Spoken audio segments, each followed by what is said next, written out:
Michel Alitine, chargé de communication du SUTEF, syndicat unique des travailleurs et enseignants pour personnes handicapées, basé à l'INEFJA et d'autres écoles spécialisées du Sénégal, dont Talibou Dabo, etc.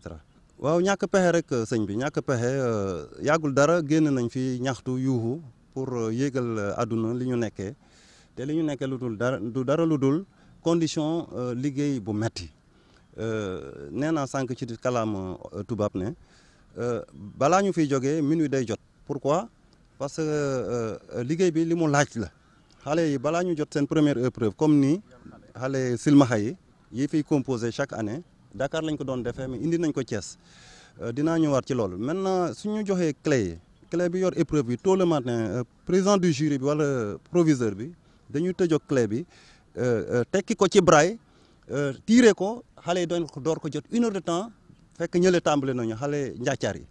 ñoom su fekkee épreuve bi 3 waxtu la donc ñu ngi ci seen 4e heure te comme que dañ leen di yokkal ceeru temps bi kon xale yi balaa ñuy pare ba ñu ñuy jox copie yi midi 1 heure jot na su fekkee da nga am 3 épreuves par jour muy juróomi waxtu fois 3 fukki waxtu ak juróom dinañ ko fiy def moo lay yóbbu ay 23 heures 24 heures te soo seetee mbooloo mi li ci ëpp ay jigéen la ay borom kër lañu dañ fi obligé toog na ñun. ba ñu ne sifflé ñu la fin ñu door ñibbi bon donc loolu déjà insécurité la ci ñoom vraiment mais xale yi ñoo ñu gën a yéem sëñ bi xale yi dañuy sonn du ñu reer avant 23 heures et le matin ils doivent être là à 8 heures vraiment dañoo sonn te am nañu solution su fekkee autorités yi may nañu occasion dajeek ñoom ñu wax leen lan mooy yombal mbir mi ci xale yi d'abord avant ñun ñun nag ku ràcc jëmale sa kanam ñun suñu cas aussi dinañ ko wax. dañoo sonn liggéey bi dafa metti te li ñu jot dafa ñàkk solo pour ne pas dire amul maana voilà gis nañ fi ñoo nga xam ne 100 000 francs par jour lañ leen di jox ay séminaires yoo nga xam ne dara ñun nag vraiment gënuñu fi mais ñu ngi def lu kenn mënul parce que lii yàllaa ñu ko baaxee te ñu ngi koy def ak sérieux ñu bëgg nag état bi jël ñu au sérieux voilà ñu jox ñu lu méngoog suñu coono te loolu du dara lu dul laajuñu lu yées 50 000 francs jour pendant les 10 jours d'examen te yemalu ñu ko ci examen bac examen BFM examen CFEE loolu yëpp aussi lu ñu mën a waxtaanee la syndicat bu ubbeeku lañu ay gens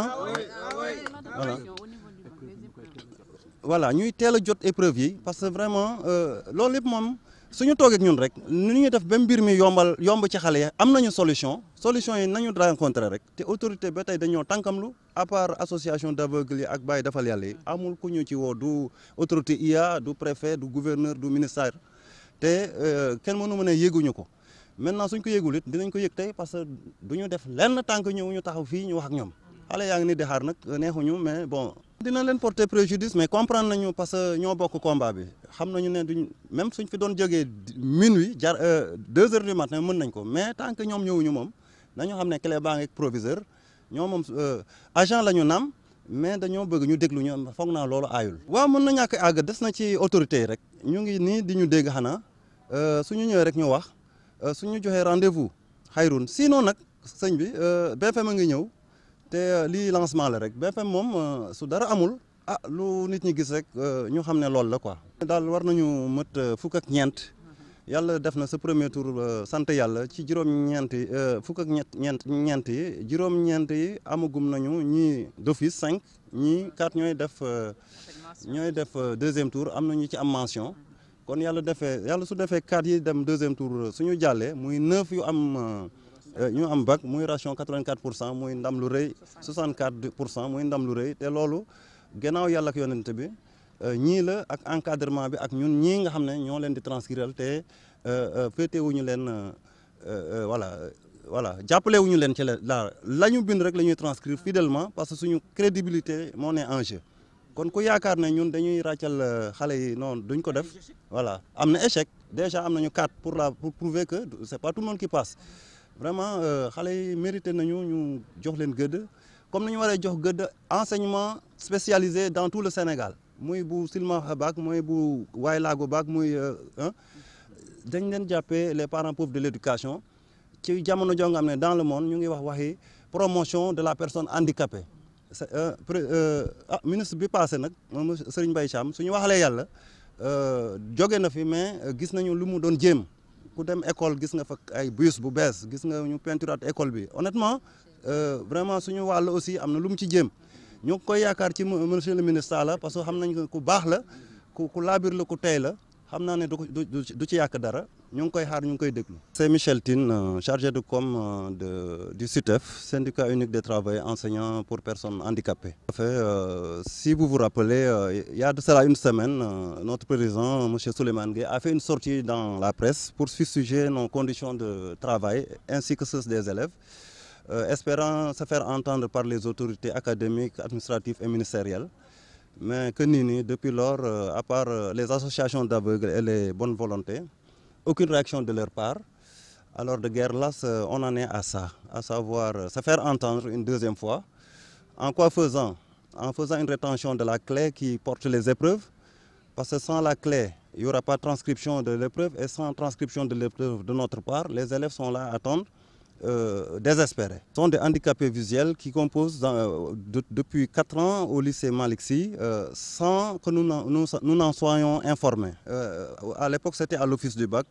Maintenant, pour les mettre dans de meilleures conditions, certes, on a amené la commission à Thiès, mais nous sommes les parents pauvres de ce déplacement. Parce que, au moins, lorsque c'était à Dakar, on revenait après 10 jours avec quelque chose en poche.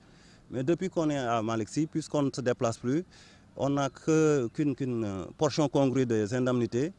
Alors on se dit, pour le volume de travail et de temps que cela nous prend, ainsi que les élèves, nous n'exigeons rien d'autre que d'être mis dans nos droits et d'être indemnisés conformément au volume de travail que nous faisons. Nous avons mal pour nos élèves, monsieur, parce que les élèves commencent l'épreuve 1 heure de temps après les autres. Pourquoi ? Parce que le matin, le proviseur du lycée, chef de centre, nous donne la clé. Nous la mettons dans nos machines, nous la transcrivons en braille. Ça nous prend 1 heure de temps, correction compris, avant de remettre l'épreuve aux élèves pour qu'ils commencent à plancher. Si l'épreuve fait 3 heures de temps, les voyants finissent à 11 heures, pendant qu'eux, ils finissent à 5 heures de temps après parce qu'ils ont le tiers du temps qu'on leur accorde. Donc, ils nous rendent les copies entre 12h30 et 13h, soit 6 heures de temps après. Si dans la journée, on a 3 épreuves, on en a pour 18 heures de temps, voire 17, ce qui fait qu'on ne quitte pas ici avant 24 heures. Et les autorités de cette école, les proviseurs qui sont passés là peuvent le témoigner. Et nous leur remercions de la sollicitude dont ils nous entourent. Mais nous sommes mal barrés. Parfois même la sécurité oublie que le jury des personnes handicapées visuelles est dans le lycée. Comme vous remarquez, on n'a que une majorité de femmes qui sont obligées de rester comme les hommes malgré leurs tâches familiales. On s'étale sur les matelas en attendant des copies qui nous parviennent. La dernière nous parvient à 20 heures pour qu'on en finisse avant 3 heures. Parce que la transcription d'une feuille d'un élève DV te prend à peu près 3 heures de temps sans compter l'anonymat. Parce que c'est un travail de souris, un travail sérieux, une transcription fidèle qui nécessite une attention soutenue. Alors, on en a marre.